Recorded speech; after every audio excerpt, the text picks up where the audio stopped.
The royal family has a colorful history. With all eyes of the public strictly on them, it isn't really all that shocking that their slip-ups and goofs are made into national news. But sometimes their actions cross the line from silly into just plain nefarious. These are the top 10 dark secrets King Charles is hiding. And hey, if you've also got beef with the royal family, tell us about it in the comments below. Number 10. He's a vampire. Alright. I'm taking this one a little bit far. According to some dubious genealogical lineage claims, Chucky here seems to claim that he's related to Vlad III, who is better known as Vlad the Impaler. Ruler of Wallachia, which would eventually become Transylvania, Vlad was known for his brutal means of execution, so brutal that his legend spawned up the idea of vampirism, with his character being used as the basis for the classic villain Dracula. Now, while the lineage claim appears to be somewhat legitimate, and Charles's great-grandma is Mary of Teck, who supposedly was descended from one of the Impaler's children, it would be good to note that basic genealogy means that I could also be related to Vlad the Impaler. Hell, apparently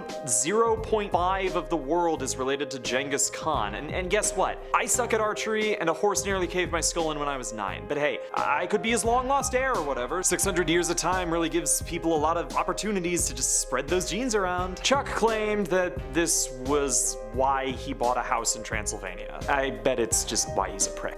Number 9. The Black Spider Memos. These memos are a collection of letters written by pre-King Chuckles, and are generally controversial given the expectation of members of the monarchy to give off an appearance of political neutrality. Named after his distinctive handwriting, the Black Spider Memos are considered fairly harmless, though they do reveal a little bit of the post-prince's thinking. He frequently references himself in these notes by the title of the Dissident, which I would consider fairly high-minded for someone who is a member of royalty, but whatever. Honestly, the more interesting scuffle was centered around the actual challenge of just getting them published. That's a little bit more interesting. Even so, as it was a breach of confidentiality, it's going on the list. Number 8. His miserable childhood. You know, apparently growing up royal doesn't make you immune to classic childhood conflicts. While attending Cheam, he was reportedly bullied incessantly in ways that are frankly just messed up. Anyone who tried to befriend him was accused of sucking up until they abandoned him. And reportedly there were frequent borderline frat house style rituals that honestly just actually sounded like,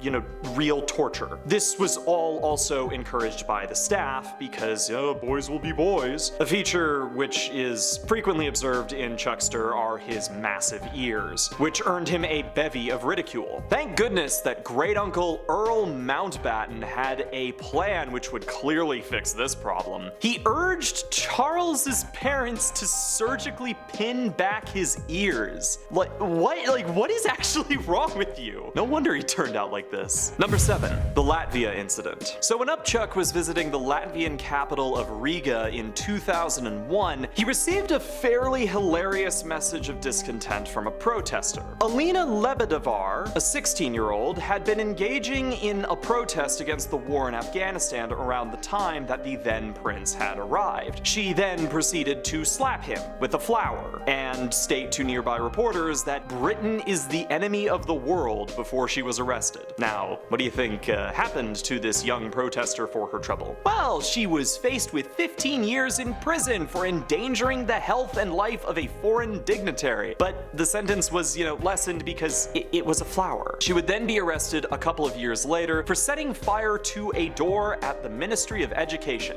I don't know, I think that's just cool. Don't do that, by the way. I can't encourage you to do that, so don't do that. Don't do that. Number 6. He was a great pilot. I think it's fairly safe to say that everyone involved in this incident was a mild evolutionary failure. In 1994, as a Queen's Flight aircraft was carrying Chuck-a-Buck to the runway, for some ungodly reason, the pilot just decided to give the control to Charles. This, of course, went great, and the plane careened off the end of the runway and ended up on the ground with severe damage overall. Fortunately, no one was hurt, the pilot took full responsibility, and Charles decided that he probably shouldn't try flying again. Now, in fairness, this, Charles was supposedly a decent flyer, and did possess a license and did get wings in 1970. However, he hadn't flown since then, so this still makes the pilot's decision brain-bendingly inane. This also happened at a very low point in Charles's social career, but we'll get to that later. Number 5, his treatment of Harry. Or, we'll get to it now. Yeah, this is an interesting one, because there's a bit of a timer on just about anything I say here. What I will say is that Charles has been stated as hoping for a girl, and there were a number of instances in Harry's life where Charles appeared to be completely absent from it. However, as of the time of this video's writing, Harry has announced that he will be writing a book titled Spare, which will detail his life in the royal family.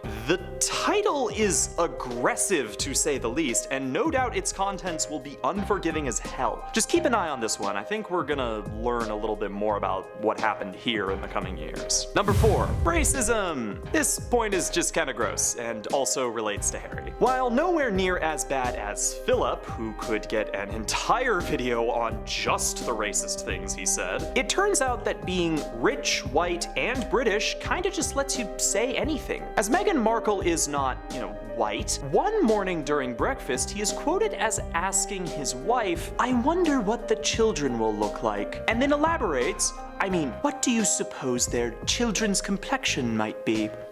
Of course, when this came to light, those quotes were immediately denied to have happened, and then eventually claimed to have been taken out of context. But it certainly coincides with Meghan's claims of how she was treated by the royal family. No wonder they got out of there, as a friend of mine put it, the drums were beating fairly loud that day. Number 3, the Paradise Papers. Released in 2017 by reporters Frederick Obermeyer and Bastian Obermeyer, the Paradise Papers were a series of documents detailing investigations into the financial affairs and spending of numerous wealthy individuals and companies, one of which was then Prince Charlie. The documents revealed that while he's been outspoken for his vocal efforts to appear as a environmentally friendly prince, his wandering wallet has had apparently oppositional intentions. This conflict of interest has led many to question the sincerity of his claims when compared to his profits. Yet the documents do absolve him of responsibility, which only then just makes him blind and naive. Don't let anyone else touch your money. Seriously, that is real advice.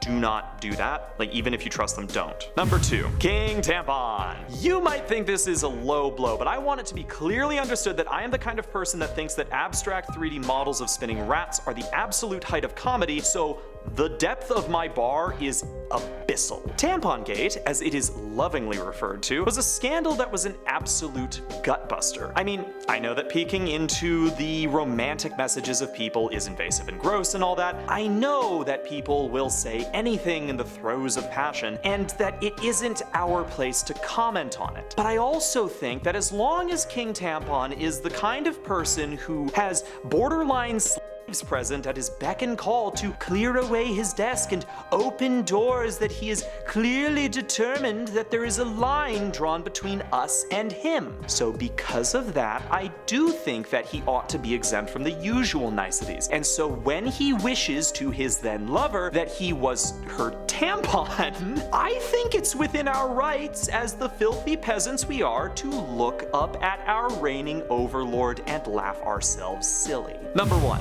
his treatment of Diana. This isn't as easy to laugh about. It's a drastic shortening of events, but Charles and Diana weren't exactly the happiest couple. Sordid details aside, the fact of the matter is that he was just not interested in her and was a frequent adulterer. But due to royal precedent, he did not divorce her, nor she him. In a controversial interview with Martin Basher, she detailed extreme difficulties, citing a number of mental health issues and illnesses that she suffered. What happened from there was a fairly quick divorce, where Charles reportedly was adamant that she had to lose her title. There's so much more, but none of that really matters, as in 1997, while attempting to evade the paparazzi, Princess Diana died in a car accident.